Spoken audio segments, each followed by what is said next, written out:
பூவினிலே ஒரு சிங்கார மெத்தையிட்டு வண்ண வண்ண சொல்லெடுத்து ஒரு தெம்மாங்கு நாம் படிச்சேன்.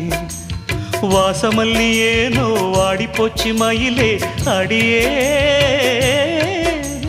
பெண்ணே, ஆசை வச்ச தேரோ ஆடி போச்சு தேனே, என் வீட்டில் தீபமில்லை மானே. மானே கலைமானே சொந்த வாசகந்தா என் பாட்டு, நானே அழுதேனே அந்த ஞாபகந்தான் பூங்காத்து.